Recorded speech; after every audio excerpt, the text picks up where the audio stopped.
Welcome back to her launch story for episode 3, which is all about spiraling, which we've done an awful lot, haven't we? We could be here for hours, I'll be honest. I think there's a little bit of a love-hate relationship with the spiraling. Sometimes it can be good, sometimes it can be terrible, to put it bluntly. I mean, it's always terrible in the moment. Yeah, that's true, actually. But it might have got us to some good outcomes every now and then. Definitely. Okay, so let's rewind 12 months and let's think about all the things that we have obsessed about. Okay. Website. Yep.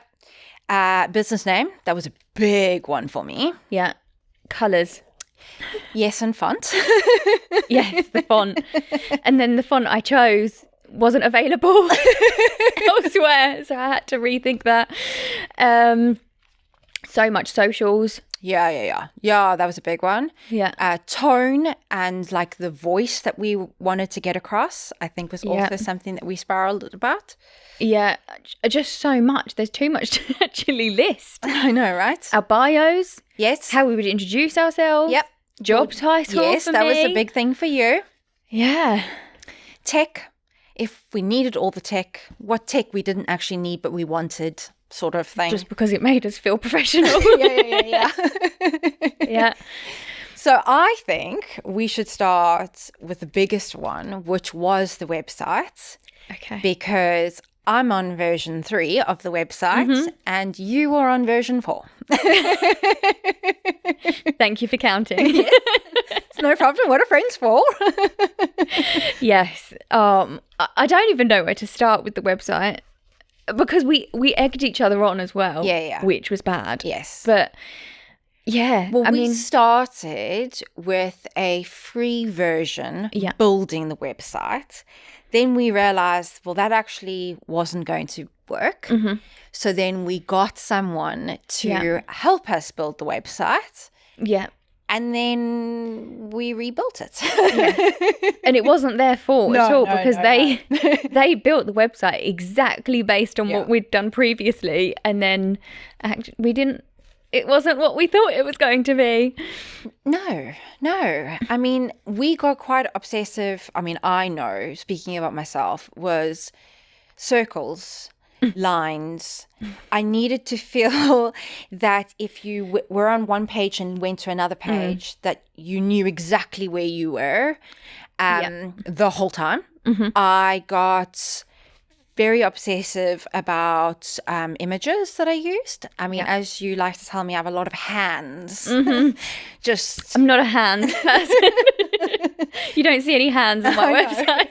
And you also said that there were too many people, removed all the people and then put them all back. Considering I'm an HR business and all about people. Yeah. So, well, I think I'm on my final version. I lie, probably not. Yeah, I'm happy now, 12 months in.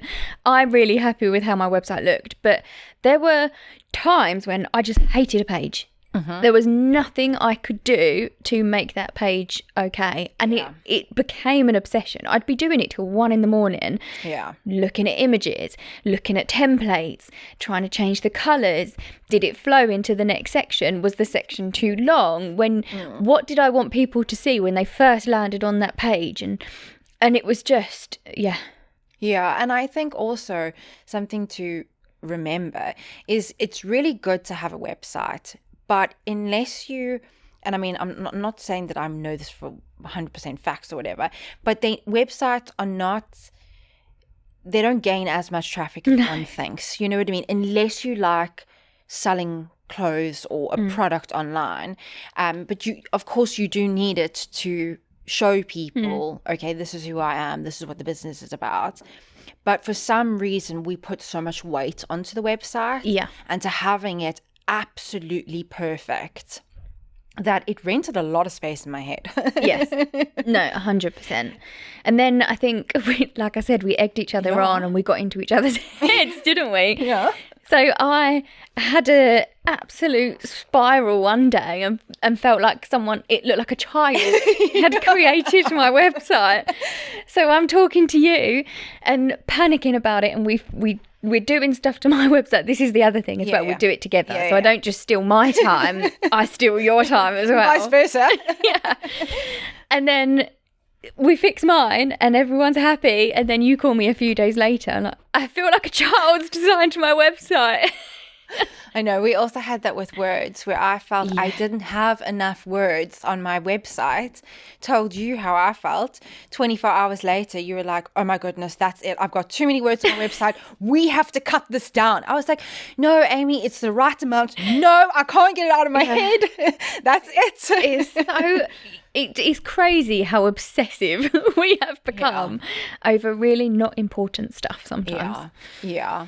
I think another thing for me was the business name, where I really, really struggled with that. I felt that I couldn't move forwards without knowing what the business was going to be called. It created actually such a mental block for me that I couldn't see the branding colors. I couldn't see the font. I couldn't see the tone that I was trying to get across. I couldn't see anything about the business until I had the name. And I went through probably about 30 names. Wow. Yeah.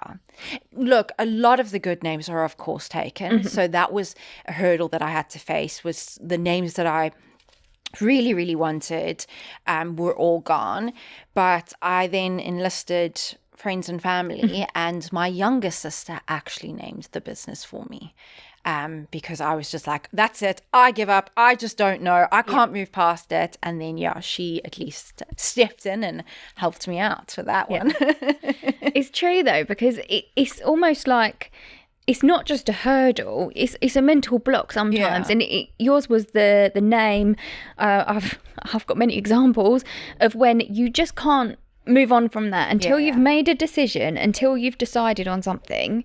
That's it. You're just... Well, if you think about it, the name comes with the identity. You know what I mean? If you think about like your name, it's created your identity. That's who you are. That's how people refer to you. So also because it's my surname. Yeah.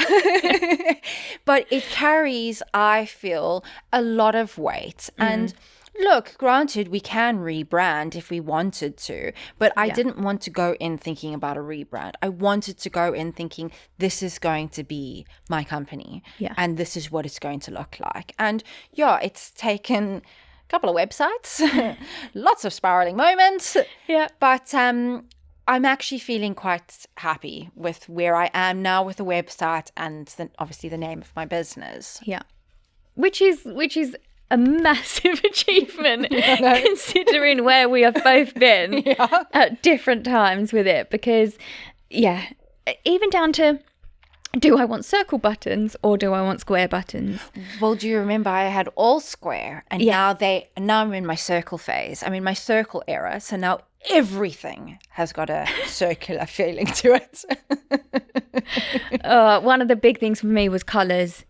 Oh my goodness. Obviously my brand is all neutral tones. And I loved a neutral tone, but someone said to me, I can't even remember who it was, but someone said you need a pop colour because you need something to be able to draw someone's attention to a certain call to action. Yeah.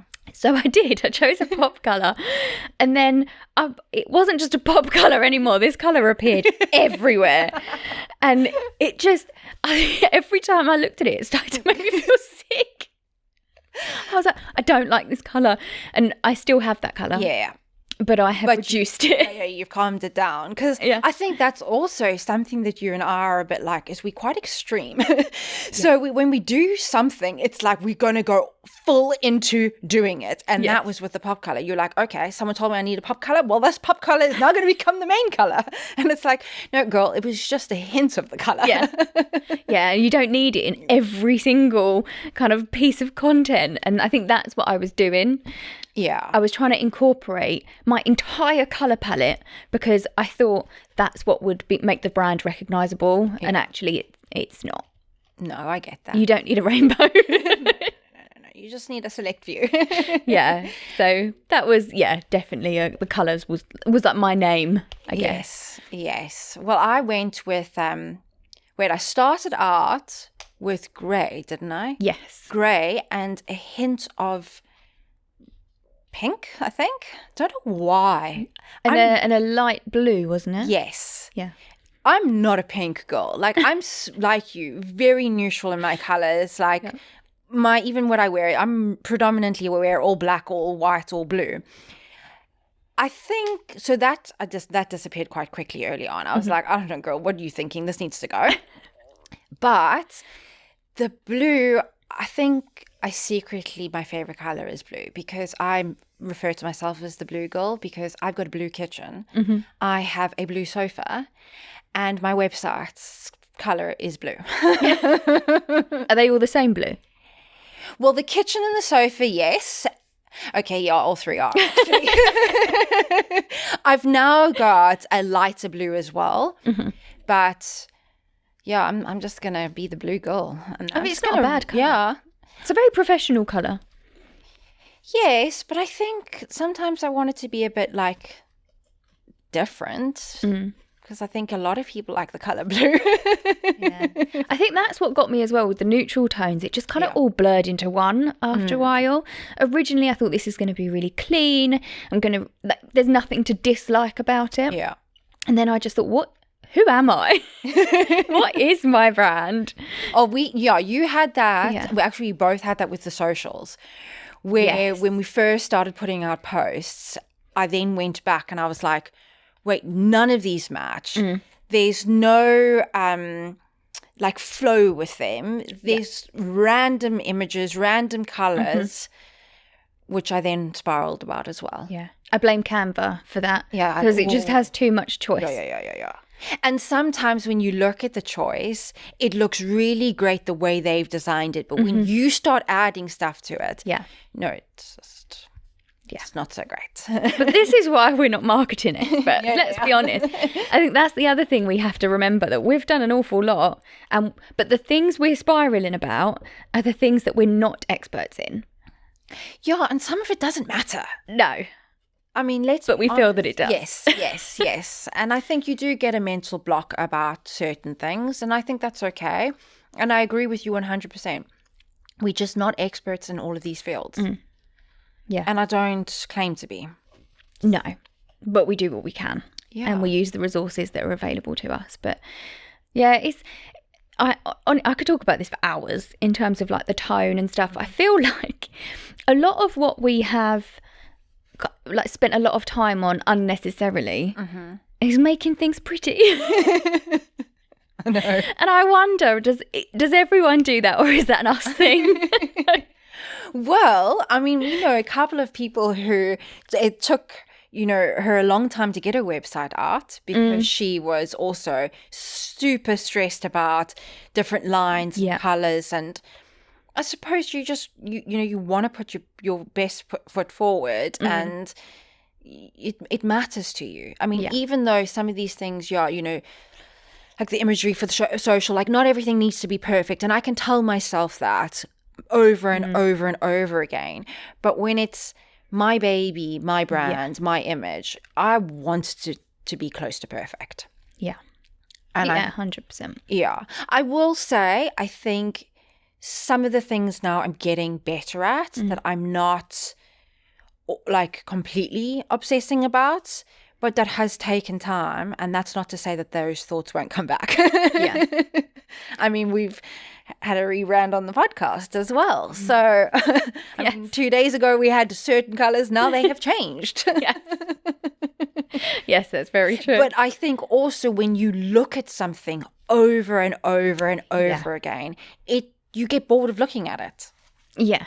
And then you overthink it, and then But it's funny because some of the things that are actually really important, like your proposal document, for example, your proposal document has to be credible. Yeah. It has to deliver what you need it to. People have to read it, and it has to have all the right information. It has to have the right look, the right feel. It has to be clear and concise and really demonstrate your expertise. That I done in an hour, and I've never changed it. Okay, I can't say I agree with you on that one. I have changed it. I'm on my second version. Okay. Yeah. But I mean, only on my second version. And it didn't take me hours, But I have changed it once. Yeah. But did you change the look or did you change the content? Changed the look, not the content. Yes. Yeah, I suppose that is one thing to note, is that it was just the look. Yeah. So what I take from that is that we actually do know what we're doing. Yes, we do. Again, it goes back to the whole, we're not marketing experts and we cannot pretend to be. No, and there's going to be things that we are excelling, and there's going to be things that, I've asked, professionals what they've thought. Yeah. When your company's bootstrapped by you, you have to be very mindful about where you put your revenue and what you spend your things on. So I think a lot of people in a similar situation to us, you start out doing everything yourself. And as you grow and as you over the months and develop, then you bring other people on. But in the beginning, most people wear all these hats, and that is the sales aspect of it. That is doing the work. That's meeting with people. That's the networking. That's building websites. And, and I was quite proud of myself that I built my website in a sense. You know what I mean? Yeah. I had to get to grips with margins and spacing and all these other things that and we were never told countless times, don't mess with the margins. Don't mess with the margins. And we kept messing with the margins. I know, but I like everything to be neat and enough spacing. And yeah. No, it's a whole nother world, isn't it? And it's not our world, and it's never been our world. Well, no, because if you think about the companies that you worked for, you came in and they had that established tone of voice. They had the colors and the, what they were putting out, their proposition. They knew what it was. They'd done it over the years and tried and tested it. Yeah. Where we were still learning those things. Yeah. Yeah. I think the other thing that I became quite obsessed about was the office. Yes. Like, what was the office going to look like? And let's be honest, no one sees it. No one visits me. I visit all my clients. Yeah. No one comes to my office. But I obsessed about what furniture I was going to have and what was going on the wall. I mean, the wall, actually, I will put my hands up and say that is quite important, because that's the background whenever you're on Zoom and stuff like that. But the plants, I kill plants. I know, and I was actually rooting for you, I must say, on your plants. But they no longer are with you. No, they died at Christmas when I didn't go to the office for 3 weeks. But like I was obsessed. I had to have real plants. There had to be greenery in there, and it's just no one sees it. No, I know, but it matters to you, and I think even if it sounds stupid and it's other people might not stress about that, it does matter to you, and it's your first business. Flip.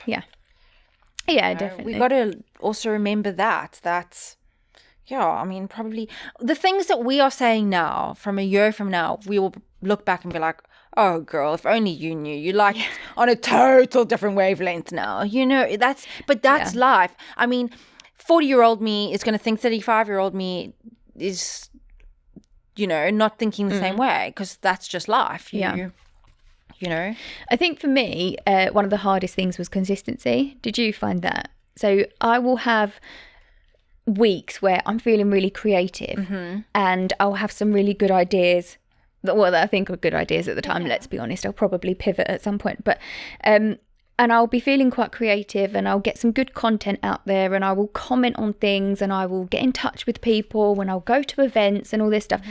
And then I'll have 3 weeks where I'm not feeling creative at all, and I'm just thinking, I have nothing to say. What is actually valuable that I can put out there into the world? And so that consistency is like a big thing for me. Kind of peaks and troughs of how my brain's working at that time. But I agree with you 100%. It's that momentum. You know what I mean? Because I think a lot of what you're doing is like baby steps to growing the bigger pictures. Like, would it be great to have overnight success? Of course, everyone would love that. But that is not reality. That is not life. And you have to take baby steps in order to get to that bigger goal. And when you don't see that instant result or get that instant gratification. It can weigh you down when you've been, like you say, spending 3 weeks where you active on socials, you meeting new people, you having discovery calls, but things aren't moving at a fast enough pace. Yeah, you can get disheartened and you can feel like, oh my goodness, I'm doing all of this. Yeah. And have I actually progressed? But you have. Yeah. You know? Yeah. And I mean, I in the last episode, I spoke about the group that I'm part of, and a lot of the founders there have said exactly the same thing. I mean, we were on a call on Monday and one of the guys said, he's like, I just feel like I'm doing so much and I can't see the progress that I've made. And it's like we actually pointed it out for him and said, whoa, look at this is what you've achieved. This is what you've done. He couldn't see it because he's really in it. He's in the trenches. He's, just hustling and going and going and going. He can't actually see what. Yeah. I think it's also really tough because some of it is out of our control. Yeah. So I was talking to someone a few weeks ago and he was saying it's just the market. I'm doing everything I possibly can, but ultimately there's a lot of stuff going on in the world. Yeah. And people are worried about kind of financials and stuff. It was like they don't want to spend money where it's not a necessity. Yeah. And so you're kind of battling with stuff that you can't really influence to a certain extent. And that has caused me multiple spirals because I've just have I done the wrong thing here? Is there going to be a recession come in? And have I done enough? Am I doing enough? That is one thing that I constantly say to myself, like, am I doing enough? Am I meeting enough people? Am I prioritizing things correctly? It's like constantly, am I doing enough? And that in itself can get exhausting at times. You always feeling that you just need to go. And you're right, there are external factors that we have absolutely no control over. I mean, not that we want to get into any political thing, but the world over, there's new governments everywhere. That does take time to embed. That that does affect people, and some people will be like, no, I can do everything by myself. I'm just going to wait until we turn the corner. Yeah, and definitely. I think for several people last year it was a tough market for new startups. Yes, a lot of people have said that to me. It's really tough out there. I think as well, my thing is 100% agree. I've had moments where I'm thinking, am I not doing enough? Should I be doing more? But I've also had moments where I'm like, am I doing too much? Okay. Should I be working in the evening? Is my husband going to divorce me in the next kind of couple of months? Is like, do my kids feel like I'm there enough for them? And you're trying to wear so many hats, and that causes me a lot of spiraling as well. Okay. Yeah, I get that. I get that you're feeling quite split between the roles that you have, because you're not just the founder, CEO of a business. You're also a mother. You're also a wife, a daughter, a friend, and I think some of those things can take a backseat. Yeah. If you can only choose 2 things out of the day, and that's going to be to run your business and probably your children. Yes. Run my children. I didn't say run your children. I said run your children. Yeah, it is. It's so hard. And I think we've said this before, that the fact that we've had the support of each other is really helpful, because otherwise we would not have probably got through it in one piece. But we are still standing. Yes, 100%. And I mean, I just say to anyone that, like, I think we are so fortunate that we have been doing this together. Yeah. You know what I mean? Yeah, okay, fine. Sometimes we wound each other up and like things that you weren't thinking, I now put into your head, and vice versa. Yeah. But on a whole, to have you and your support has been instrumental to my business. You know what I mean? Because my husband can relate and my other friends can relate, but they're not in that moment with us where you are thinking so many things, you're spiraling about so many things that it can get taxing on your mind and on your everyday. Yeah, and I've had it where I have a real panic about am I good enough? Can I actually do this job? Yeah. You know, people are relying on me. I've got clients to support. Am I just pretending? Or can I do it? But we refer back to the imposter syndrome. Yeah. You know what I mean? Where it is such a real thing. And I think people maybe overlook it, or they're getting better at actually acknowledging the imposter syndrome. And we have to also understand that we live in such a digital world. Yeah. It's hard not to compare yourself with is. others. Even if you can be the strongest person and have the most confidence, you still, you know, think of like other people and go, oh my goodness, they look so successful. They look like they're doing so well, and they've only been running for 6 months. What are they doing that I'm not doing? Yeah. The other thing I just want to quickly talk about is LinkedIn. Because I think we have both had moments with LinkedIn where, I mean, I had an argument with 2 people at LinkedIn and got someone to contact their account manager and have an argument on my behalf because I didn't get 250 credits.